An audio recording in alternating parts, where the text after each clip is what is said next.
Hey everyone, it's Ian, and we're on round 3 of our Street Fighter characters. Last video I did Fei Long, Thunderhawk, Cammy, and DJ. In this video I'm going to do 4 more characters, and I'm still doing that Cammy giveaway statue. For more details, you can check out the description below if you want to enter, and with that being said, let's get started. USA! So first up we have Guile, and Guile is from the USA, and he's the most American character you could ever imagine. So before I get started, I have a really stupid story about Guile. He has this really weird kind of shuffle through the stage when you move him around. He kind of does this weird leg thing. He kind of puts his legs together and moves them in unison. It's a little awkward. So I wasn't really into sports as a kid. I was playing soccer though, like in 2nd grade, and for some reason I was just going back and forth on the field, walking like Guile, and my parents were just like, "What are you doing? Stop, play the game." So anyways, that's my Guile story. But yeah, so starting off here, he has this huge flat top, and depending on who's drawing him, sometimes it's way more exaggerated. I mean, it's exaggerated as it is, but sometimes it's even more over the top. I started that way with it as big as possible, and then I kind of lowered it as I went on. So you can see this is kind of where I settled on it. It just seemed a little too much for maybe my style to have it too much higher than it already was. I didn't want it to be super typical with just a flat top that you would see, I don't know, in the actual army or whatever, but I think this is a really good compromise for him. For his actual stance, I wanted him to be fairly simple. I just wanted to have his guards up. I really don't think I've had a figure that has just had a really traditional kind of guards up like Guile does, so it seemed really fitting for this character. Also, his body type is, even on Street Fighter standards, it's a little bit more muscular, so I did try to make it look like he had some military training and that he was really active and physically fit, even amongst other fighters. One of the things that I knew was going to be the most challenging for me personally was going to be the coloring of Guile. And the skin tone and everything like that, I knew would be alright for the most part. I did try to have something that was a little bit different from some of the other characters, of course, but so he would be unique. But one of the things that I knew would be challenging for sure would be camouflage, the camo pants that he has. Mostly because I had never done that before. So I did have to look up a lot of reference on that, and there's so many different kinds of camo. The one that I went with initially is more of this kind of green camo, but looking at Guile, I started to notice that there's a little bit more contrast than just putting camo pants on him. And something that I actually started to really appreciate is figuring out just little subtleties, right there I added in a little bit more brown. And the reason I did that is because he was looking almost just too green in general. When his character is on screen, he does have these kind of brown and greens. So it's not just a solid green, which I think it would be effective camouflage if it was more kind of just that green, if he just kind of blended in with something that was green. But I do think that it gives him a little bit more personality, adding a little bit more of that brown in with that camo there. That was a really interesting thing to do though. I would like to maybe try to do some more camo in the future as well. As far as the values for this character, I tried to stick mostly to that 3 value range, but you can actually see it's more of a 4, so the highlights to the shadows are more of a 4 value range. Very rarely, I think in this piece, it's 5. It's mostly 4. For the hair, I do some stippling there, so you can see little tiny dots, but I didn't want it to be too distracting, so the values do kind of blend in a little bit more gradually. I think I went over with an eraser tool and put it on a fairly low opacity and just went over it a little bit, so it gradually kind of faded into itself to get that a little bit more of that buzz look on top there. To get some of the shadows in the camo, I actually went in with a multiply layer so I didn't mess up any of the work I'd already done to get some of the shadows there. One of the other things Guile is known for is that beautiful American flag on the side of his arm, and I did drop the opacity on that a little bit, so it looked more like a natural tattoo. It wasn't just super vibrant. And with that, we're coming near the end here with Guile. Sonic Boom! Ooh, oh, oh, oh. Brazil! Next up, we have Blanca, and Blanca is probably the most unique character out of all the Street Fighter roster because he's this weird green and orange Amazon monster. I always thought it was really interesting that they didn't go with some of the martial art fighting styles from Brazil, or like capoeira or Brazilian jiu-jitsu. They're just like, nah, our Brazilian character is going to be a weird ape electric man. But at the same time, he's one of the most iconic Street Fighter characters. I think the initial sketch for this character was probably the most difficult one I've had so far. Not so much for the posture, because that was actually kind of easy to kind of mess around and do something a little bit weirder. Because it's a character that is kind of weird, I can kind of play with that, but his actual expression in his face has been done so differently. Every reference that I was looking up, he looks a little bit different because he is this monster. Every artist kind of has a different take on it. Every game has a different look for him. So I kind of made an amalgamation of different things that I thought of when I thought of Blanca. And I think it worked out okay. It did take me such a long time, though, before I even got to something I was remotely happy with.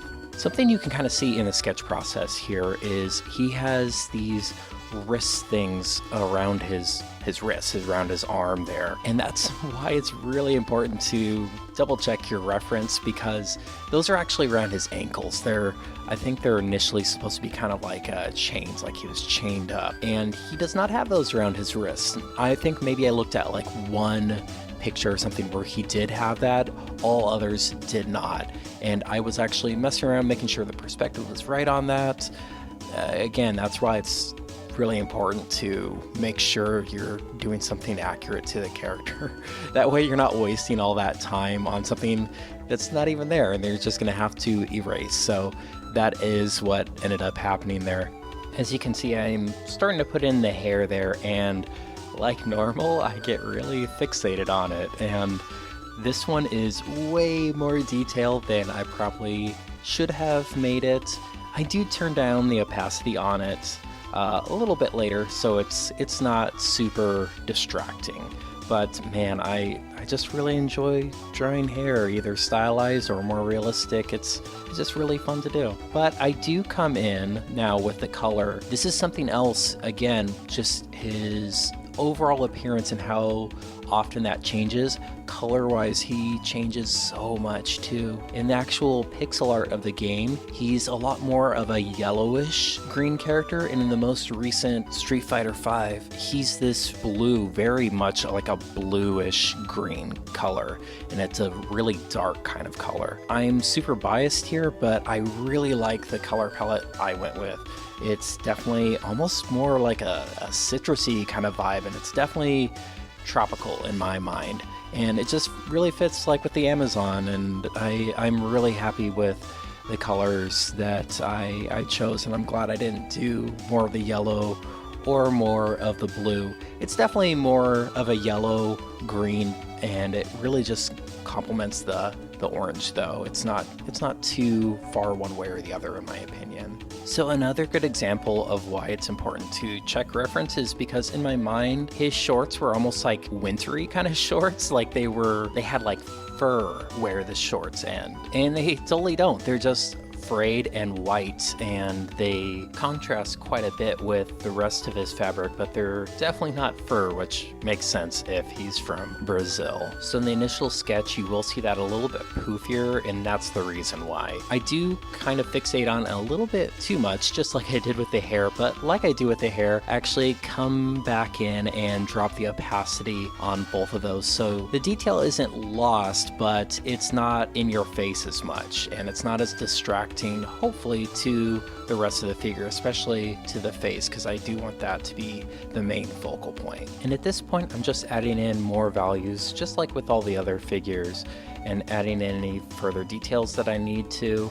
I had a really fun time with this character.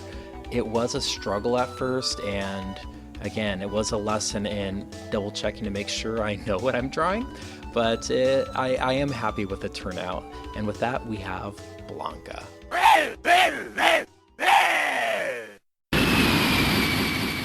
USSR. Next up, we have Zangief, and Zangief is originally from the Soviet Union, now Russia, so at the time the game was made, they would always say USSR. Primarily what he's known for, at least in my mind, when I think of him as wrestling bears. That's his thing. He really likes to wrestle bears, and I did not know this, but I have to mention it because I saw in his wiki, is that he has a pet peeve, and that is he doesn't like bears that don't know how to properly wrestle, which I'm not even sure what that means, but I love it. So one of his most identifying features is all these scars that he has all over his body from the bears that he wrestles. Not from the fights that he has with people, from the bears that he wrestles. So as a kid, I never really got what that was because, you know, it's pixel art and sometimes it's hard to interpret things like that, but yeah, that's definitely what they are. So that is something that I really want to make sure I convey with this piece. Originally, as a kid, I also assumed he was a little bit more of a villain, and I think that's just because of probably just any association with anything that was Soviet Union or Russia at the time was just like supposed to be a villain, right? That was a super popular trope at the time. But yeah, he's definitely not. And for me, things like that are really important to recognize when I'm drawing a character because, I mean, it can be very subtle or it can be very overt, but if I know a character is essentially a hero or a villain, I can lean into that a little bit more. He's definitely an intimidating character, but not an evil character. Along with Thunderhawk, he's also one of the biggest characters in the series. Besides the scars, he also has very interesting hair. So I've already mentioned hair like on Blanca, but Zangief's hair is even, I would say, more distinct because it's this weird kind of pattern in it, and he only really has it on his chest here, and he has it on, which we won't see, but on his shins. Those are the only two places he seems to really have hair, the chest and the shins. And it's this really interesting design. I'm not even sure exactly if I was going for this, but it's almost like it's supposed to be shaved that way. But it can kind of go either way depending on what you think, but it's a mystery to all. But his hair is definitely something that's very distinct. As I get to the coloring stage, it becomes apparent really quick that his dominating color is just his skin tone. So it's really important that his skin tone varies from all the other characters. So compared to somebody like Guile or Cammy that has a slightly lighter complexion, I go with a little bit more of an olive tone. And I think that was kind of the way to go, so he doesn't become just the same as all the other like Caucasian characters. Something else I wanted to mention about Zangief was a lot of times in the games he's featured as a really kind of goofy character, and he is goofy, right? He like wrestles bears, but he is almost kind of like a joke, like he's just so over the top. And while that's funny, and I do like that, I just want to do something a little bit different to make him an actual, like, I don't know, just seem a little bit more like a real human. Or I should say, more human than he's normally portrayed. And the biggest part of doing that was just his face. Instead of really over-the-top and exaggerated expressions, I just went fairly simple to make him look stylized for sure and cartoony, but more realistic than normally portrayed. I think along with that, his body and his physique, sometimes he's portrayed almost like Hulk-esque. It's just like super unrealistic, which is really cool looking, especially with some games like the Alpha series. It looks awesome. But again, for this style and what I'm doing, a lot of the characters I'm doing are like ridiculously buff, but I did want to tone it down just a little bit to make sure that it looked kinda feasible, you know? I mean, nobody looks like this, but compared to some depictions of him, it's actually more subtle. At this point, I come in and start to do some of the scars.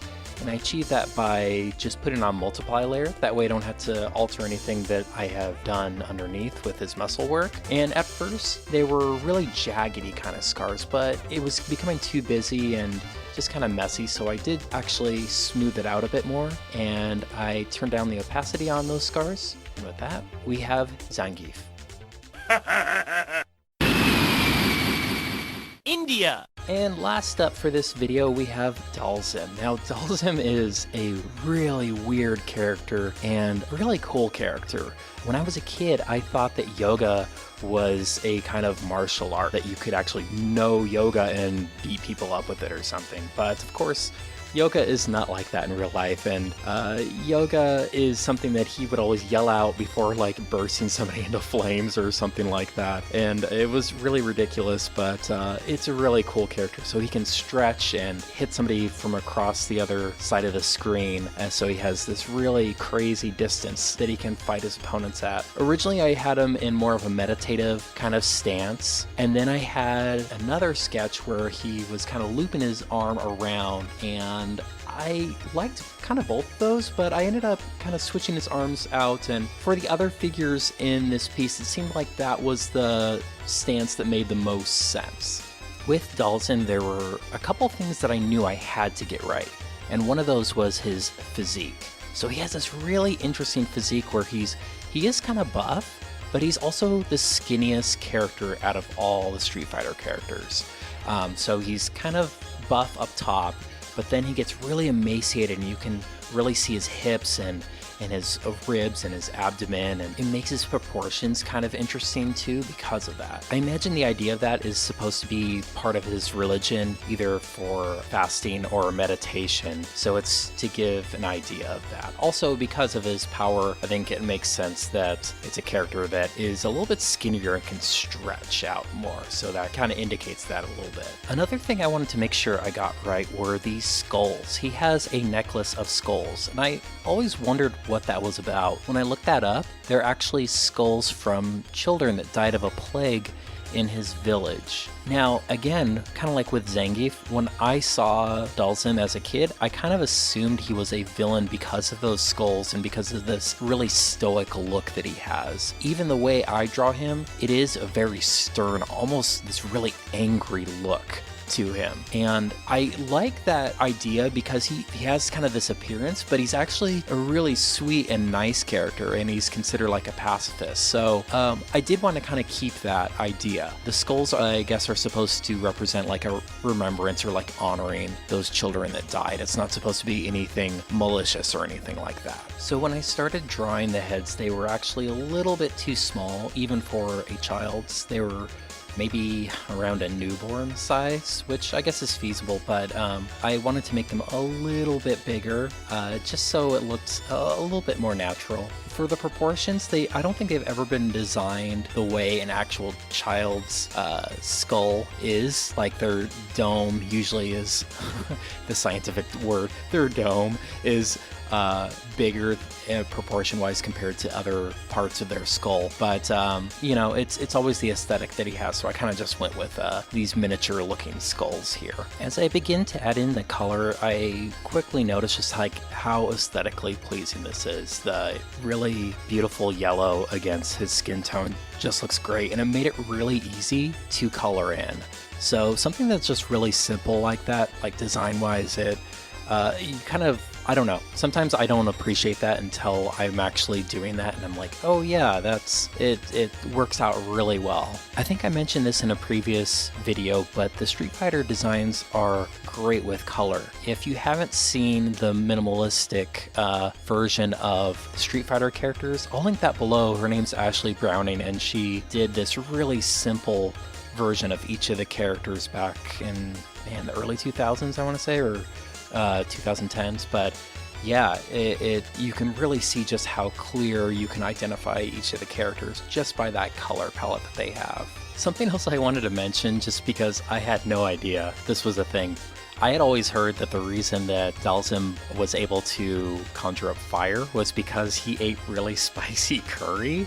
And I guess that was a US thing. Like the US Capcom team was like, yeah, that's the reason why. But I guess story-wise, like it's because he was gifted this power from a god. And I just think it's really funny that the US team was like, nah, it's curry. But anyway, after adding in some more values and adding in that face paint that really makes that pop, yeah, we're coming up near the end here, and this is Dalton. Yoga, yoga, yoga, fire! Yoga, flame! And with that, guys, we're done with another round of our Super Street Fighter 2 characters. We only have 4 more to go, and then we'll be done. If you are interested in the Cammy giveaway statue, just read the description down below. It'll tell you how you can enter. It's really simple. And with that, guys, I really appreciate you for watching this. If you could give it a like, I'd appreciate that even more. And if you haven't subscribed yet, I'd really be happy if you subscribe to the channel and were able to see stuff I do in the future. And with that, guys, thank you so much. You have a good one.